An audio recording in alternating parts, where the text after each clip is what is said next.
हरे कृष्णा। सभी को मेरा दंडवत प्रणाम। मेरा नाम हेमा देशपांडे है और आज हम अध्याय 9 जिसका नाम है परम गुह्य ज्ञान, इसे देखने जा रहे हैं। तो चलिए हम परम गुह्य क्या है ये देखते हैं। सर्वप्रथम हम गुरु की प्रार्थना करेंगे और फिर इस परम गुह्य ज्ञान के महान विषय को आगे बढ़ाएंगे। ॐ अज्ञानतिमिरान्धस्य ज्ञानाञ्जनशलाकया चक्षुरुन्मिलितं येन तस्मै श्रीगुरवे नमः। गुरुर्ब्रह्मा गुरुर्विष्णु गुरुर्देवो महेश्वरा गुरु साक्षात् परब्रह्म तस्मै श्री गुरवे नमः। श्रील प्रभुपाद की जय। हरे कृष्णा। देखिए, देखते देखते हम आज भगवत गीता के मध्य भाग में प्रवेश कर रहे हैं। हमने 8 अध्याय पूरे कर लिए हैं और ये 9वां अध्याय जो स्वयं भगवान की वाणी है और बहुत महत्वपूर्ण ज्ञान हमें इस अध्याय में भगवान दे रहे हैं, वह है शुद्ध भक्ति का ज्ञान, परम गुह्य ज्ञान। 8वें अध्याय में भगवान ने योगी के गंतव्य के 2 मार्ग बताए थे, एक प्रकाश का मार्ग और दूसरा अंधकार का मार्ग। प्रकाश का मार्ग यानी शुक्ल पक्ष, जब सूर्य उत्तरायण में रहता है, और अंधकार का मार्ग यानी कृष्ण पक्ष, जब सूर्य दक्षिणायन में रहता है।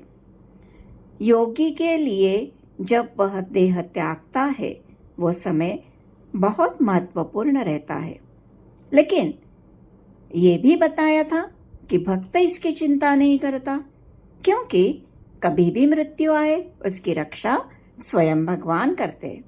वो अपना सब कुछ भगवान के ऊपर छोड़ देता है। ये जो 9वां अध्याय है ये भगवान का हमारे लिए एक प्रेम संदेश है। देखिए, वेदों को पढ़कर या ज्ञान लेकर जो बातें हमें समझ में नहीं आती वह बातें भगवान हमें इस अध्याय में बताएंगे। हम शुद्ध भक्ति कैसे कर पाएंगे, हम शुद्ध भक्त कैसे बन पाएंगे, इस पर भी चर्चा होगी। इसका शीर्षक है परम गुह्य ज्ञान। यही है, इसका अर्थ हम आगे देखेंगे। सर्वप्रथम हम इस अध्याय में भगवान हमें किस विषय पर बताने वाले हैं ये देखते हैं। तो इस अध्याय में हम श्री कृष्ण द्वारा परम गुह्य ज्ञान का गुणगान, भगवान का ऐश्वर्य ज्ञान और उसके साथ भगवान का माधुर्य ज्ञान, श्री कृष्ण का इस जगत से संबंध, श्री कृष्ण के विभिन्न उपासक, कृष्ण भक्ति की महिमा और भगवान को प्राप्त करने का शुद्ध भक्ति का साधन, ये हमें भगवान स्वयं बताएंगे। भगवान तो महान है ही, लेकिन ये शुद्ध भक्ति का जो ज्ञान है ये भी महान है। ज्ञान गुह्य, गुह्यतर और गुह्यतम इस प्रकार का होता है। दूसरे अध्याय से लेकर 6वें अध्याय में हमें ये पता चला कि हम एक आध्यात्मिक जीव है, हमारा अस्तित्व शाश्वत है। ये हो गया गुह्य ज्ञान। अध्याय 7 और 8 में भक्ति के विषय की चर्चा हुई है, लेकिन बहुत विस्तार से नहीं है। इसमें भगवान के ऐश्वर्य का वर्णन ज़्यादा हुआ है, इसे हम गुह्यतर ज्ञान कहेंगे। लेकिन इस अध्याय में भगवान शुद्ध भक्ति का विस्तृत वर्णन कर रहे हैं। इस अध्याय की विशेषता ये है कि भगवान के ऐश्वर्य के साथ भगवान के माधुर्य का भी वर्णन इस अध्याय में किया गया है। भगवान की शक्तियों का वर्णन जब हम सुनते हैं तो हमें पता चलता है कि भगवान कितने वैभवशाली है, भगवान कितने शक्तिशाली है, लेकिन वे उसके साथ कितने दयालु है, कितने करुणामय है, कितने कृपालु है, उनका हृदय अपने भक्त के प्रति कितना प्रेम से ओतप्रोत है, ये हमें इस अध्याय से पता चलता है। क्योंकि इस अध्याय में भगवान हमारे समक्ष अपना हृदय प्रकट कर रहे हैं और शुद्ध भक्ति की उत्कृष्टता का वर्णन करते हैं, जो भगवान को भी वश में करती है। इसलिए ये शुद्ध भक्ति का जो ज्ञान है, जो स्वयं भगवान हमें अर्जुन के माध्यम से बता रहे हैं, ये गुह्यतम ज्ञान है। देखिए, भगवत गीता समस्त वैदिक साहित्य का सार है, लेकिन भगवत गीता का सार ये बीच के 6 अध्याय यानी 7 से लेकर 12 तक ये है, जिसमें भक्ति का विषय बताया गया है। और इसमें भी अध्याय 9 और अध्याय 10 ये इस 6 अध्याय के सार है। यानी ये जो अध्याय है, ये cream of the cream of cream है। इससे हम इस अध्याय की महत्ता को समझ सकते हैं। भगवत गीता के पहले 6 अध्याय हमें कर्मयोग की व्याख्या करते करते भक्ति योग तक लेकर आते हैं। इसी प्रकार आखिरी 6 अध्याय 13 से लेकर 18 तक, जिसे हम ज्ञान योग भी कहेंगे, वे भी हमें भक्ति योग तक ही पहुंचाते हैं। इसलिए ये भक्ति की महिमा अपार है। आगे भगवान अर्जुन से कह रहे हैं कि अर्जुन, ये ज्ञान मैं तुम्हें इसलिए दे रहा हूँ कि तुम मुझसे द्वेष नहीं करते हो, तुम मुझसे ईर्ष्या नहीं करते हो। जब मन में किसी के प्रति ईर्ष्या होती है तो उससे एक दूसरे के प्रति द्वेष बुद्धि जागृत होती है। किसी के गुण सुनकर आनंद नहीं, मत्सर उत्पन्न होता है और ये ईर्ष्या सिर्फ दोष दिखाकर अच्छाई को ढक देती है। अर्जुन भगवान से ईर्ष्या नहीं करते, इसलिए भगवान यहाँ स्वयं के माधुर्य का वर्णन कर रहे हैं, जो अर्जुन अच्छे मन से स्वीकार करते हैं और वह सुनकर उनका प्रेम और बढ़ जाता है। जहाँ ईर्ष्या है वहाँ भक्ति असंभव है। देखिए, इस भौतिक जगत में भी किसी व्यक्ति के प्रति ईर्ष्या करते हैं, उसके अच्छे गुणों से कोई ईर्ष्या करता है, इसका मतलब हम भगवान से ही ईर्ष्या कर रहे हैं। क्योंकि हर एक व्यक्ति के जो अच्छे गुण है, जो सुनकर हम उसके प्रति ईर्ष्या कर रहे हैं, भगवान से ही आते हैं। इसलिए इनडायरेक्टली हम भगवान से ही ईर्ष्या कर रहे हैं। ईर्ष्या जो करता है उसे भगवान ये ऐश्वर्य और उसके साथ स्वयं के माधुर्य का जो ज्ञान है वो नहीं देंगे। भक्ति ज्ञान ही है, क्योंकि जिससे हम कुछ जानते हैं वह ज्ञान है। और भगवत गीता के श्लोकों से, भक्ति के 9 अंगों से हम भगवान श्री कृष्ण को जानते हैं। हमें ये ज्ञान विकसित करना है और ऐसे ज्ञान की विशेषता भगवान हमें आगे इस अध्याय में बता रहे हैं। देखिए, जो व्यक्ति यह समझता है कि कृष्ण भगवान है और एक दिव्य पुरुष है, उसके लिए यह अध्याय लाभप्रद है। आगे भगवान यहाँ ये जो ज्ञान है, ये जो भक्ति का ज्ञान है, इसके 8 गुण यहाँ हमें बता रहे हैं। वे है राजविद्या, राजगुह्यम, पवित्रम, उत्तमम, प्रत्यक्षावगमनम, धर्म्यम, सुखम, अविनाशी और अव्ययम। ये 8 गुण भगवान इस ज्ञान के हमें इस अध्याय में बता रहे हैं। हम इन सभी के संक्षिप्त में अर्थ देखते हैं। राजविद्या, भगवत गीता का यह जो ज्ञान है, जो इस अध्याय में हमें भगवान बता रहे हैं, ये ज्ञान सभी विद्याओं का राजा कहलाता है, क्योंकि यह समस्त सिद्धांतों का सार है। यह वेदाध्ययन से प्राप्त ज्ञान एवं दर्शनों का सार है। देखिए, यदि कोई राजा कोई आध्यात्मिक ज्ञान का प्रचार करता है तो प्रजा उसे जल्दी स्वीकारती है, इसलिए भी इसे राजविद्या कहा गया है। राजगुह्यम। अब समस्त विद्याओं का राजा होने के नाते इंसान को बहुत सारे बातों को अपने मन के अंदर रखना पड़ता है। भगवान कहते हैं ये विषय वेदों को भी समझ में नहीं आते, वेदों के लिए भी गुह्य होते हैं। राजगुह्यम यानी मोस्ट कॉन्फिडेंशियल। देखिए 3 प्रकार के लोग होते हैं, भौतिकतावादी, निराकारवादी और भक्ति योगी। भौतिकतावादी का दृष्टिकोण जो रहता है वो शरीर तक ही सीमित रहता है।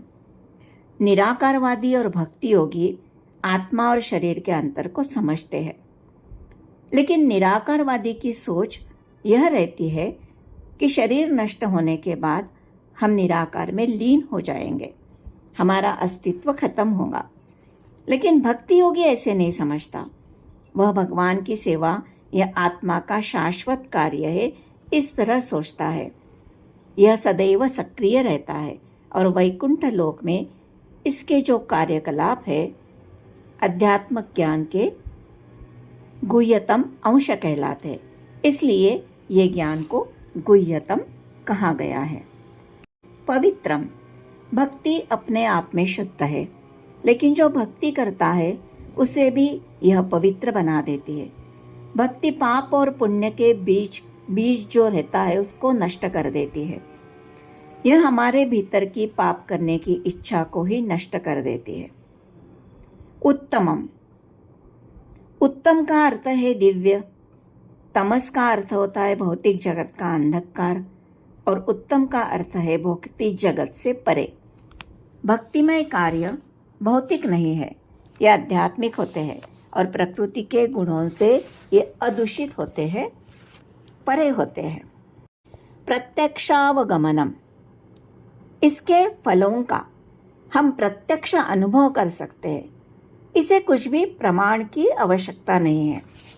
उदाहरण, जब हम हरे कृष्ण कृष्ण कृष्ण हरे हरे, हरे राम राम राम हरे हरे इस महामंत्र का जप करते हैं तो हमें सुख और आनंद की अनुभूति होती है। वह धीरे धीरे भौतिक कल्मश से शुद्ध होने लगता है।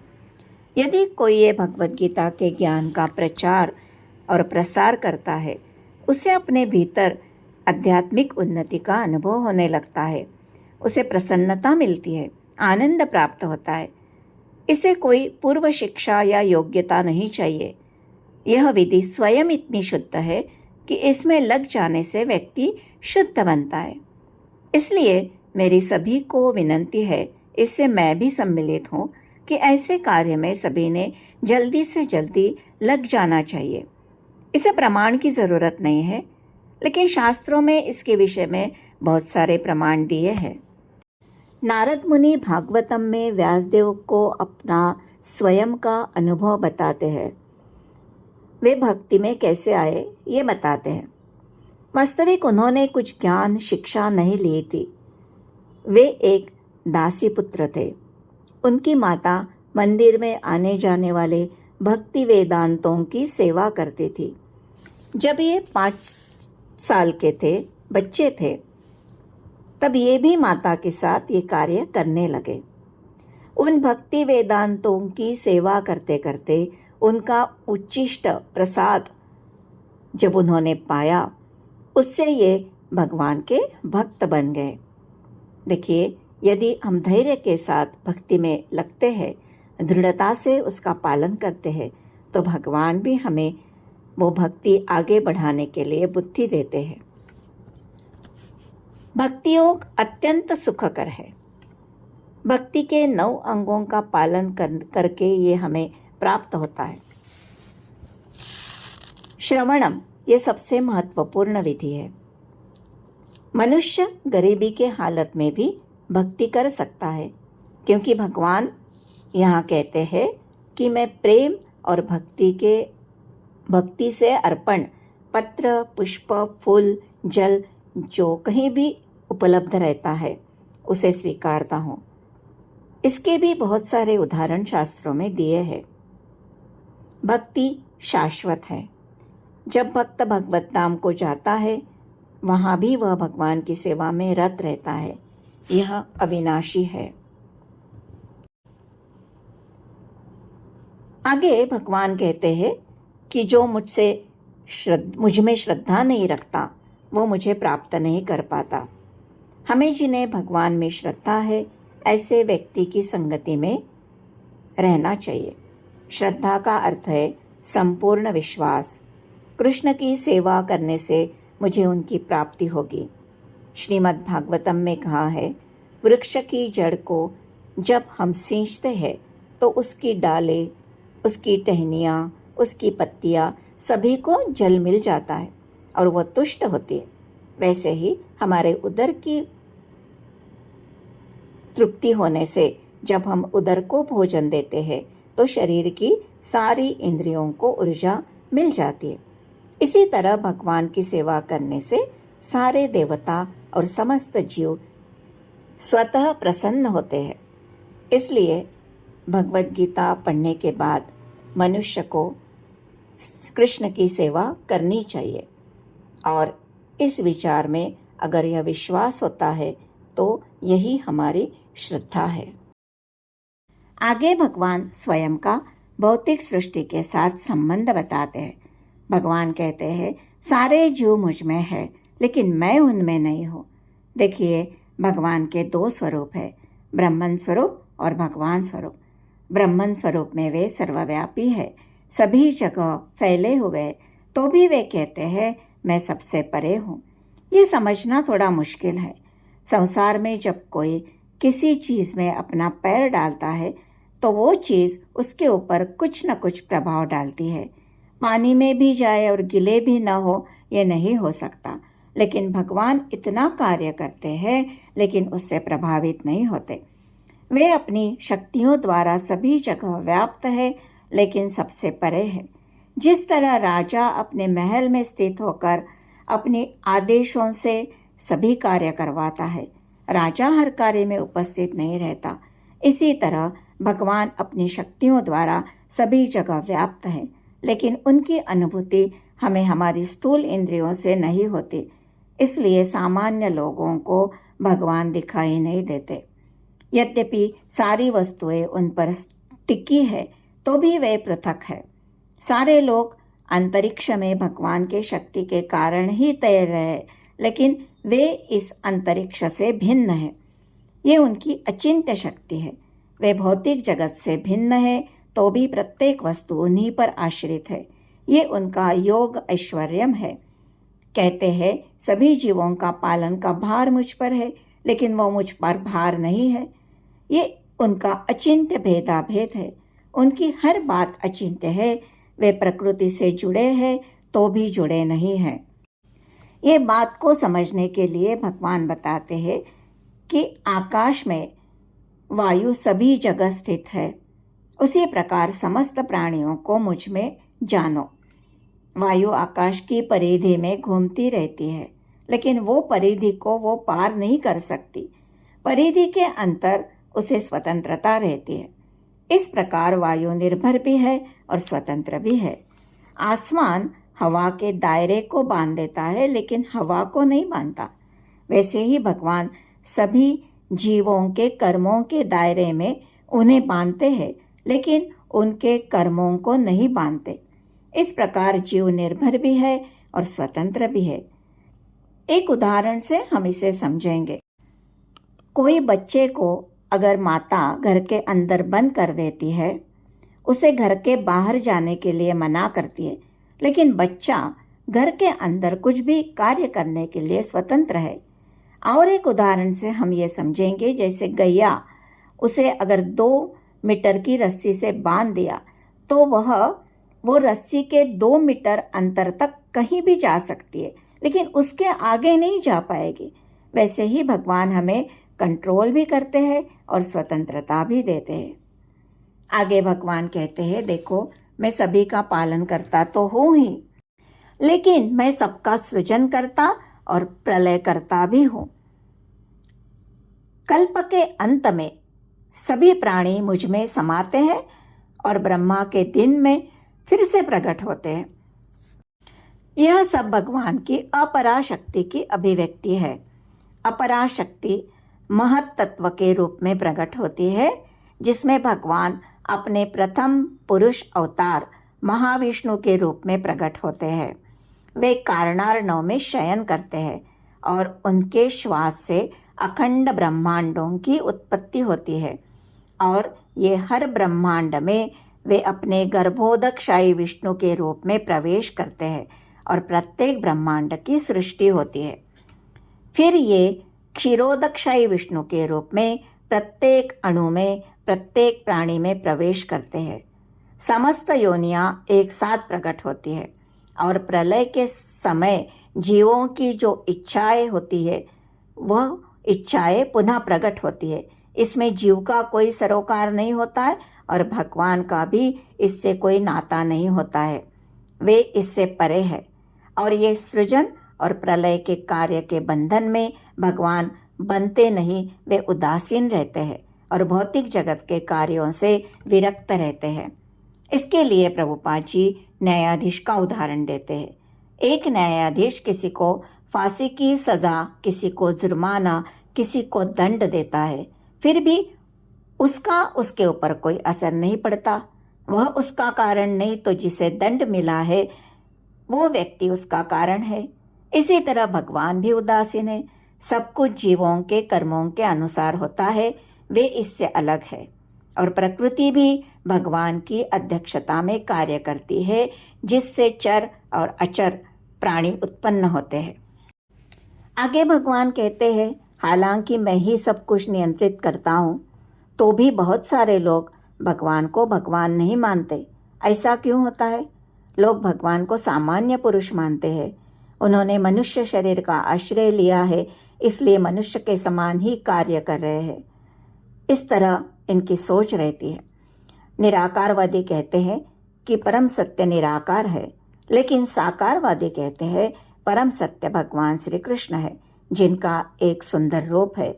परम सत्य का अर्थ है कि जहाँ से सब कुछ उत्पन्न होता है। भगवान यहाँ कहते हैं कि जब मैं अवतरित होता हूँ, मूर्ख लोग मेरा उपहास करते हैं, क्योंकि वे मेरे दिव्य स्वभाव को नहीं जानते। कहते हैं जब भगवान अवतरित होते हैं, मानव शरीर का आश्रय लेते हैं, मानव रूप धारण करते हैं और वह शरीर भी माया के अधीन होता है। इस तरह अज्ञानता के कारण वे गलत अवधारणा रखते हैं। लेकिन भगवान का शरीर आध्यात्मिक है, उनके शरीर और मन में कोई अंतर नहीं है। और इसे साबित करने के लिए प्रभुपाद जी अनेक शास्त्रों का उदाहरण देते हैं। ब्रह्म संहिता में स्वयं ब्रह्मा जी कहते हैं, ईश्वरः परमं कृष्ण सच्चिदानंद विग्रह। भगवद गीता भी हमें बताती है, ब्रह्मणो ही प्रतिष्ठाहम्।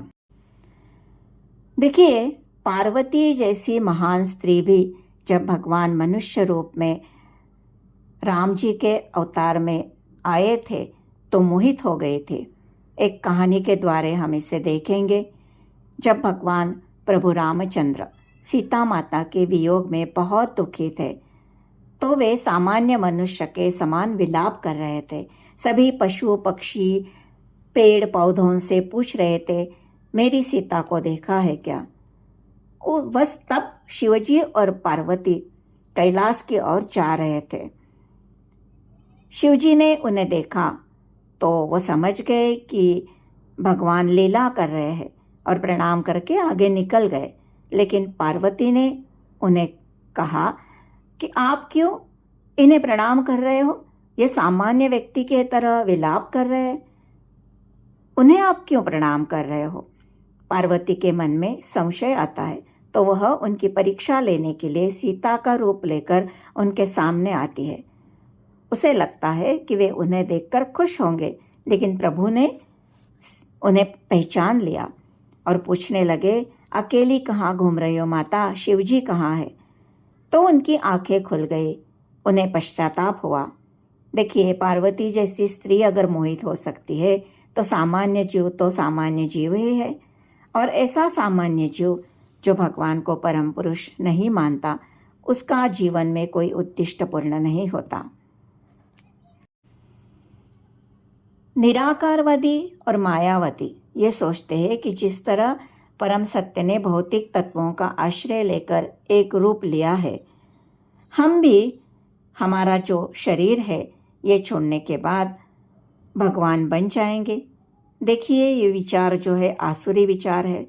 हिरण्यकश्यपु, रावण ये यही चाहते थे कि हम ब्रह्मांड के स्वामी बनकर ईश्वर बन जाएंगे। ये आसुरी प्रवृत्ति है। आगे भगवान जो उनके दैवी प्रकृति का आश्रय लेते हैं, पूर्णतया भक्ति में निमग्न रहते, उनके विषय में और उनका जो भाव रहता है वो कैसा रहता है, इसके विषय में हमें बताएंगे। भगवान कहते हैं, उन्हें महात्मा कहते हैं। और अन्य प्रकार के लोग जो विभिन्न प्रकारों से कृष्ण की पूजा करते हैं, उनके विषय में भी हमें आगे के रिकॉर्डिंग में बताएंगे और इस विषय में हमें आगे लेकर जाएंगे। तो इसी के साथ मैं ये जो पहली रिकॉर्डिंग है ये समाप्त करती हूँ। आगे की रिकॉर्डिंग ज़रूर सुनना, क्योंकि भगवान और गुह्यतम बातें हमें आगे बताने जा रहे हैं। आशा करती हूँ आपको ये विषय अच्छा लगा हो और आगे क्या है ये उत्सुकता भी हुई होगी। तो आप इस प्लीज़ चैनल को लाइक कीजिए, सब्सक्राइब कीजिए और शेयर भी कीजिए, ताकि बाकी लोगों को भी भगवान ने क्या बताया ये पता चले और भक्ति में वे भी आगे बढ़ सके। हरे कृष्णा कृष्ण कृष्ण हरे हरे, हरे राम राम राम हरे हरे।